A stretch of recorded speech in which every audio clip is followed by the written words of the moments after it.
എല്ലാ പ്രിയപ്പെട്ടവർക്കും മാസ്റ്റർ കി അക്കാദമിയുടെ പുതിയൊരു വീഡിയോ സെഷനിലേക്ക് സ്വാഗതം. നമ്മൾ കഴിഞ്ഞ ദിവസമാണ് കേരള PSC ഫെബ്രുവരി മാസത്തിലെ എക്സാം കലണ്ടർ പുറപ്പെടുവിച്ചത്, അതായത് എക്സാം കലണ്ടർ പബ്ലിഷ് ചെയ്തത്. അപ്പോൾ ആ പബ്ലിഷ് ചെയ്ത ആ ഒരു കലണ്ടറിനകത്തിൽ നമ്മുടെ സഹകരണ മേഖലയിൽ ജോലി സ്വപ്നം കാണുന്നവർക്കുള്ള 2 പ്രധാനപ്പെട്ട നോട്ടിഫിക്കേഷൻ്റെ കൺഫർമേഷൻ വന്നിട്ടുണ്ട്.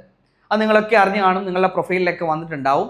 Junior cooperative inspector Kerala Khadi and village industries ബോർഡിലേക്കുള്ള ഒരു നോട്ടിഫിക്കേഷൻ, അതോടൊപ്പം തന്നെ KS card bank assistant, KS card bank അസിസ്റ്റൻറ്റിൻ്റെയും കൺഫർമേഷൻ വന്നിട്ടുണ്ട്. അപ്പോൾ അത് നിങ്ങൾ അറിഞ്ഞിട്ടുണ്ടാവും. അപ്പോൾ നമുക്ക് ഇന്ന് നമ്മൾ ഡിസ്കസ് ചെയ്യാൻ പോകുന്നത്, അപ്പം നോർമലി JCIയുടെ നോട്ടിഫിക്കേഷൻ വന്നപ്പോൾ KS card bank assistant notification ഒരുമിച്ചാണ് വന്നത്. അപ്പോൾ എല്ലാവരും ഒരു ചോദ്യമായിരുന്നു, എന്താണ് സിലബസ് വ്യത്യാസമായിരിക്കില്ലേ, പരീക്ഷ 2 ആയിരിക്കില്ലേ എന്നൊക്കെ ഒരു വലിയ ആശങ്കയുണ്ടായിരുന്നു. സിലബസ് എന്തായിരിക്കും, 2 സിലബസ് വെച്ചാണോ പഠിക്കേണ്ടതെന്നൊക്കെ വലിയ ആശങ്കയുണ്ടായിരുന്നു. എന്നാൽ അതിനൊക്കെ ഇന്ന് വിരാമമായിട്ടുണ്ട്. നമുക്ക് അതിൻ്റെ പ്രധാനപ്പെട്ട കാര്യങ്ങൾ, അപേക്ഷകർ എത്ര ഉണ്ട്, ഓരോ തസ്തികയ്ക്കും അപേക്ഷകർ എത്രയുണ്ട്, സിലബസ് എന്താണ്, ഒറ്റ പരീക്ഷയാണോ, ഈ ചോദ്യങ്ങൾക്കെല്ലാം ഉത്തരവായിട്ടാണ് ഞാൻ ഇന്ന് നിങ്ങളുടെ മുന്നിലുള്ളത്. നമുക്കറിയാം, നമുക്ക് ഫെബ്രുവരി മാസത്തിൽ പരീക്ഷയുണ്ട്. ആ പരീക്ഷയെ സംബന്ധിച്ച് ബാക്കി സിലബസും ബാക്കി കാര്യങ്ങളും ഒക്കെ ഒന്ന് നമുക്ക് നോക്കിയിട്ട് വരാം. അപേക്ഷകർ എത്ര, സിലബസ് എങ്ങനെയാണ്, ഒറ്റ പരീക്ഷയാണോ, ഇതിനൊക്കെ ഉത്തരങ്ങളുണ്ട്. അപ്പോൾ നമുക്ക് ജസ്റ്റ് ഒന്ന് നോക്കിയിട്ട് വരാം. അപ്പം നമുക്ക് നോക്കിയേ, നമ്മുടെ junior cooperative inspector direct recruitment category number എത്രയായിരുന്നു? 379/2025 ആയിരുന്നു. അതുപ്രകാരമാണ് ജൂനിയർ കോപ്പറേറ്റീവ് ഇൻസ്പെക്ടറിൻ്റെ വന്നത്, കൺഫർമേഷൻ ഇപ്പോൾ വന്നിരിക്കുന്നത്. നിങ്ങളെല്ലാം പ്രൊഫൈലിൽ കൺഫർമേഷൻ വന്നിട്ടുണ്ട്, എല്ലാവരും കൺഫർമേഷൻ കൊടുത്തു വിടുക. നമുക്കറിയാം ഇതൊരു സ്റ്റേറ്റ് വൈഡ് പരീക്ഷയാണെന്ന് നമുക്കറിയാം. പരീക്ഷ എന്നാ വരുന്നത്? 28/2 വരുന്നത്, അതായത് ഫെബ്രുവരി മാസം അവസാനമാണ് പരീക്ഷ. ഫെബ്രുവരി 28 നമുക്ക് JCIയുടെ പരീക്ഷ വരുന്നത്. 13 തീയതി മുതൽ, ഫെബ്രുവരി 13 മുതൽ നമുക്ക് ഡൗൺലോഡ് ചെയ്യാം. ഹാൾ ടിക്കറ്റ് നിങ്ങൾക്ക് പ്രൊഫൈലിൽ നിന്ന് ഡൗൺലോഡ് ചെയ്യാൻ പറ്റും. അറിയാമല്ലോ, 100 മാർക്കിന്റെ ഒബ്ജക്റ്റീവ് ടൈപ്പ് ചോദ്യങ്ങളാണ്, OMR പരീക്ഷയാണെന്ന് നമുക്കറിയാം. മീഡിയം ഏതാ? ഇംഗ്ലീഷിലായിരിക്കും ചോദ്യങ്ങൾ വരുന്നത്. നമുക്ക് 1 മണിക്കൂർ 30 മിനിറ്റ് ആണ് സമയം ഉണ്ടാവുക. ആപ്ലിക്കൻസ് എത്രയാണെന്നാണ് ഇനി അടുത്ത ചോദ്യം. അപ്പം junior cooperative inspector khadi and village industries ബോർഡിലെ പരീക്ഷയുടെ ആപ്ലിക്കൻസിന്റെ എണ്ണമാണ് നമ്മൾ നോക്കാൻ പോകുന്നത്. 54,517 പേരാണ് JCI പരീക്ഷയ്ക്ക് അപ്ലൈ ചെയ്തിരിക്കുന്നത്. ജൂനിയർ കോപ്പറേറ്റീവ് ഇൻസ്പെക്ടർ പരീക്ഷയ്ക്ക് അപ്ലൈ ചെയ്തിരിക്കുന്ന ആളുകളുടെ എണ്ണം എത്രയാ? 54,517 ആണ്. അടുത്ത നമ്മൾ നോക്കുവാണ് assistant, KS card bank assistant എത്രയാണ്? 380/2025 ആണ്. 380/2025 പ്രകാരമാണ് വന്നിരിക്കുന്നത്, നോട്ടിഫിക്കേഷൻ വന്നിരിക്കുന്നത്. ഡയറക്റ്റ് റിക്രൂട്ട്മെന്റ് ആണ്, സ്റ്റേറ്റ് വൈഡ് ലിസ്റ്റ് ആയിരിക്കും വരാൻ പോകുന്നത്. അതിൻ്റെയും പരീക്ഷ 28/2/2026 13 തീയതി മുതൽ എന്ത് ചെയ്യാം? ഹോൾ ടിക്കറ്റ് ഡൗൺലോഡ് ചെയ്തെടുക്കാൻ പറ്റും. കൺഫർമേഷൻ 23 തൊട്ട് 12 വരെ കൊടുക്കാം. പക്ഷെ അത് വേണ്ട, നമ്മൾ ഇപ്പോൾ തന്നെ എന്ത് ചെയ്യുക, നമ്മൾ കൺഫർമേഷൻ കൊടുക്കുക. നിങ്ങളുടെ പ്രൊഫൈലിൽ കൺഫർമേഷൻ വന്നിട്ടുണ്ട്, നിങ്ങൾ ഇപ്പോൾ തന്നെ അത് കൊടുക്കുക. നമുക്കറിയാം ഓൺലൈൻ എക്സാം ആണ്, 100 മാർക്കിൻ്റെ ആണ്, ഇംഗ്ലീഷാണ് മീഡിയം, 1.5 മണിക്കൂർ ഉള്ള പരീക്ഷയാണെന്നൊക്കെ നമുക്കറിയാം. അതോടൊപ്പം തന്നെ ആപ്ലിക്കൻസിന്റെ എണ്ണം നോക്കുവാണെങ്കിൽ JCIയേക്കാളും ആപ്ലിക്കൻസ് എവിടെയാണ്? അസിസ്റ്റന്റ് KS കാർഡ് ബാങ്കിനാണുള്ളത്. 68,953, ഏകദേശം 14,000 ആപ്ലിക്കൻസിന്റെ വ്യത്യാസമുണ്ട് കേട്ടോ. ജൂനിയർ കോപ്പറേറ്റീവ് ഇൻസ്പെക്ടറും അസിസ്റ്റന്റ് KS കാർഡ് ബാങ്കും തമ്മിൽ 14,000 ആപ്ലിക്കൻസിന്റെ വ്യത്യാസമുണ്ട്. 68,953 ആപ്ലിക്കൻസ് ആണ് നമുക്ക് KS കാർഡ് ബാങ്ക് അസിസ്റ്റന്റിനുള്ളത്. അതുപോലെ KS കാർഡ് ബാങ്ക് അസിസ്റ്റന്റിന് ബൈ ട്രാൻസ്ഫർ ഉണ്ട്. നമ്മുടെ സൊസൈറ്റി കാറ്റഗറിക്കാരുണ്ടല്ലേ, അവർക്ക് പരീക്ഷ സെയിം തന്നെയാണ്, സെയിം ഡേറ്റ് ആണ്. 147 പേരാണ് ആപ്ലിക്കൻസ് കേട്ടോ. വെറും 147 പേര് മാത്രമേ ഉള്ളൂ ഈ പറഞ്ഞ സൊസൈറ്റി കാറ്റഗറിയിൽ അപ്ലൈ ചെയ്തിരിക്കുന്നത്. അപ്പൊ ആപ്ലിക്കൻസിന്റെ എണ്ണം മനസ്സിലായല്ലോ. ജൂനിയർ കോപ്പറേറ്റീവ് ഇൻസ്പെക്ടറിൽ 54,517, KS കാർഡ് ബാങ്ക് അസിസ്റ്റന്റിൽ 68,953 പേരാണ് ആപ്ലിക്കൻസ് വന്നിരിക്കുന്നത്. ഇനിയുള്ള ചോദ്യമാണ്, ഒറ്റ പരീക്ഷ ആയിരിക്കുമോ? തീർച്ചയായിട്ടും ഒരു പരീക്ഷയാണ്, ഒരു സിലബസ് ആണ്. ഒരു പരീക്ഷയും ഒരു സിലബസുമാണുള്ളത്. അപ്പോൾ നമുക്ക് 28 തീയതിയാണ് ഈ പരീക്ഷ നടക്കുന്നത്. അപ്പം ഒറ്റ സിലബസ് ആയിരിക്കും. നമ്മൾ പഴയ പഠിച്ച ജൂനിയർ കോപ്പറേറ്റീവ് ഇൻസ്പെക്ടറിൻ്റെ സിലബസ്, സെയിം സിലബസ് തന്നെ തന്നിരിക്കുകയാണ്, മാറ്റങ്ങളൊന്നുമില്ല. നിങ്ങൾ നേരത്തെയൊക്കെ പഠിച്ച ജൂനിയർ കോപ്പറേറ്റീവ് ഇൻസ്പെക്ടറിന് പഠിച്ചവർക്ക് അത് വീണ്ടും പൊടി തട്ടിയെടുക്കാനുള്ള സമയമായിട്ടുണ്ട്. വീണ്ടും ആക്റ്റീവായിട്ട് നമുക്ക് നമ്മുടെ പരിശീലനം സ്റ്റാർട്ട് ചെയ്യേണ്ട സമയമായിട്ടുണ്ട്. അപ്പോൾ മടി പിടിച്ചിരുന്നവരൊക്കെ പതുക്കെ എഴുന്നേറ്റ് പഠനത്തിലേക്ക് ലയിക്കേണ്ട സമയമായിട്ടുണ്ട്. അപ്പോൾ ഒറ്റ പരീക്ഷയേ ഉള്ളൂ, 2 റാങ്ക് ലിസ്റ്റ് ഇടും. ഒരു പരീക്ഷ, 2 റാങ്ക് ലിസ്റ്റ്, ഒരു സിലബസ് ഫോളോ ചെയ്താൽ മതി. നമുക്ക് ആ സിലബസ് കൂടെ നോക്കാം. ഏത് സിലബസ് ആണ് നമ്മളിപ്പോൾ ഫോളോ ചെയ്തുകൊണ്ടിരിക്കുന്നത് എന്നുള്ള സിലബസ് കൂടെ നമുക്ക് നോക്കാം. സിലബസിലേക്ക് പോകാം. നോക്കി, കാറ്റഗറി നമ്പർ എല്ലാം കൊടുത്തിട്ടുണ്ട്. കൃത്യമായിട്ട് കാറ്റഗറി നമ്പർ എല്ലാം കൊടുത്തിട്ടുണ്ട്. നമ്മുടെ JCയുടെയും KSCARന്റെയും ഒക്കെ കാറ്റഗറി നമ്പർ കൃത്യമായിട്ട് കൊടുത്തിട്ടുണ്ട്. അപ്പോൾ സിലബസ് നമുക്ക് സെയിം നമ്മുടെ പഴയ JCയുടെ സിലബസ് തന്നെയാണ്. നമുക്ക് അറിയാവുന്ന സിലബസാണ്. എങ്കിലും ജസ്റ്റ് ഒന്ന് നോക്കിപ്പാം. നമുക്ക് അറിയാം 3 പാട്ടുകളുണ്ടെന്ന് നമുക്കറിയാം. 1 കോർപ്പറേഷൻ്റെ പാട്ട്, 2 ബാങ്കിങ്ങിൻ്റെ പാട്ട്, അതോടൊപ്പം തന്നെ part 3 IT and cyber law ആണ്. അപ്പോൾ നമുക്ക് നോക്കിയേ, പാർട്ട് 1 കോർപ്പറേഷൻ, പാർട്ട് 1 കോർപ്പറേഷൻ 50 മാർക്കാണ് കേട്ടോ.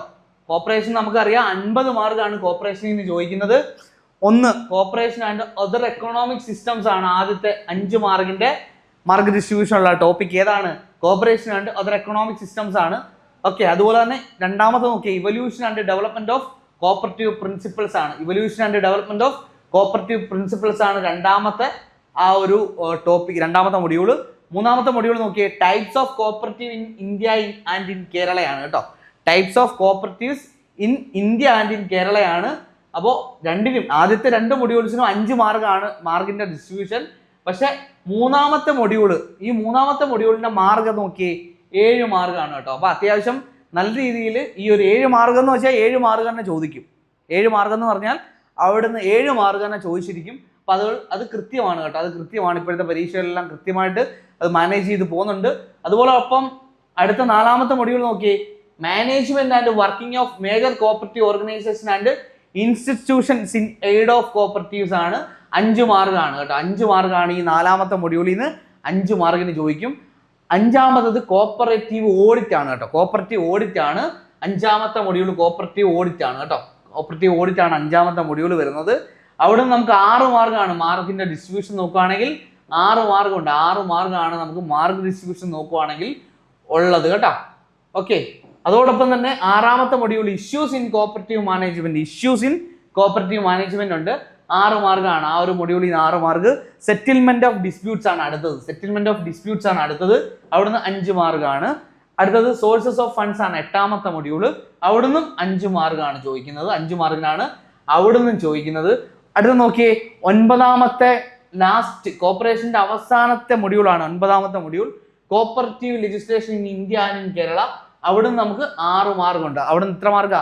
6 മാർക്കുണ്ട്. അങ്ങനെ 9 മൊഡ്യൂളിൽ നിന്ന് 50 മാർക്കാണ് ചോദിക്കുന്നത്. 9 മൊഡ്യൂളിൽ നിന്ന് 50 മാർക്കാണ് ചോദിക്കുന്നത്. ഇവിടെ കോർപ്പറേഷൻ. ഓക്കെ, അടുത്ത നോക്കിയേ, പാർട്ട് 2 ബാങ്കിങ് ആണ് നമ്മൾ പറഞ്ഞു. അവിടെ നിന്ന് 40 മാർക്കാണ്. ബാക്കി IT 10 മാർക്ക്. അപ്പം പാർട്ട് 2 ബാങ്കിങ്ങിൽ നോക്കിയേ, commercial banking module 1 commercial banking ആണ്. Part 2 module 1 commercial banking 4 mark. Central banking അതും എത്രയാ? 2ാമത്തെ മൊഡ്യൂളാണ്. അതിനും 4 മാർക്കാണ്. സെൻട്രൽ ബാങ്കിങ്ങിന് എത്ര മാർക്കാ?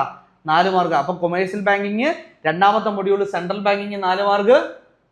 മൂന്നാമത്തെ module Indian commercial banking pre liberalisation period എന്ന് പറഞ്ഞ ആ ഒരു 3ാമത്തെ മൊഡ്യൂൾ ഉണ്ട് ബാങ്കിങ്ങിലെ. അതിന് 4 മാർക്കാണ് കേട്ടോ. അതിന് 4 മാർക്കാണ്. അവിടെയും 4 മാർക്കാണ്.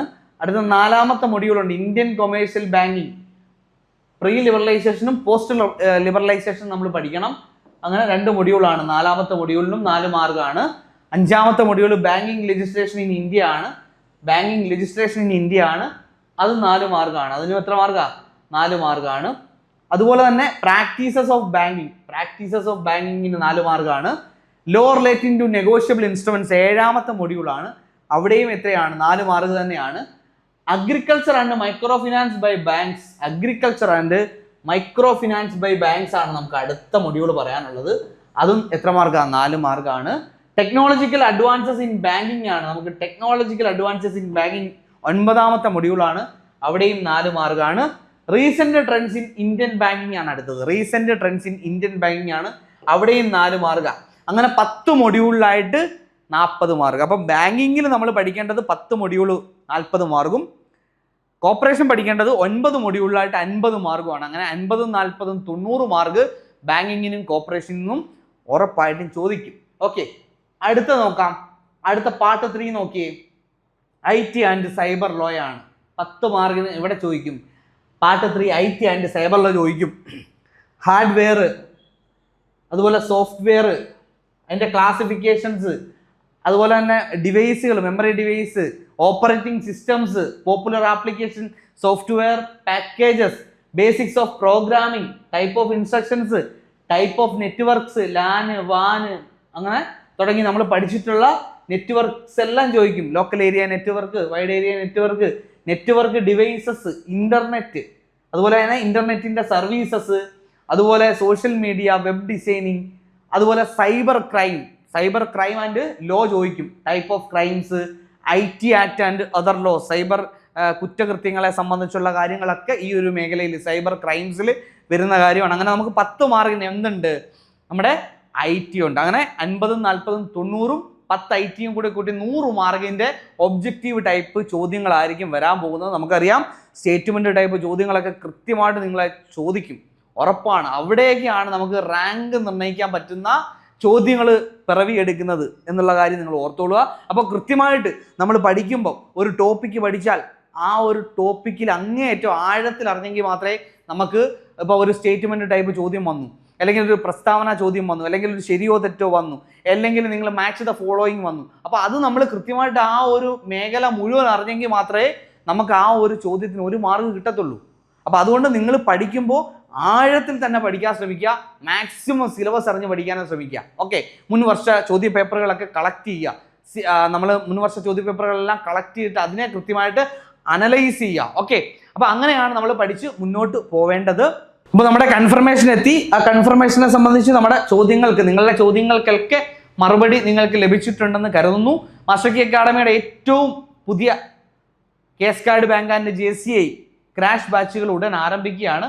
നിങ്ങൾക്ക് കൃത്യമായിട്ട് പഠിച്ച് മുന്നേറാനും കൃത്യമായിട്ട് പരീക്ഷകൾ എഴുതി ആദ്യം എത്താനും ആഗ്രഹിക്കുന്ന ഒരു ഉദ്യോഗാർത്ഥിയാണ് നിങ്ങളെങ്കിൽ നിങ്ങൾ ധൈര്യമായിട്ട് ജോയിൻ ചെയ്തോളൂ. നമുക്ക് ഏറ്റവും ചെറിയ ഫീസിൽ ഉന്നത നിലവാരത്തിലുള്ള പരിശീലനത്തിലൂടെ ഈ പരീക്ഷയിൽ ഒന്നാമതെത്താം. Okay, thank you.